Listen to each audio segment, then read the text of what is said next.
నమస్తే అండి. మా ఇంట్లో ఒకప్పుడు లక్ష్మీదేవి పటం అచ్చంగా లేదండి.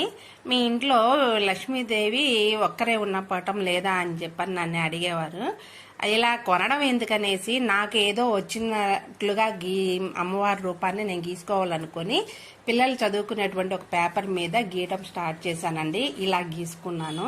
ఇలా నేను అమ్మవారిని పార్వతీ అమ్మవారి ముందు కూర్చొని ఈ అమ్మవారి రూపాన్ని నేను గీసుకున్నానండి.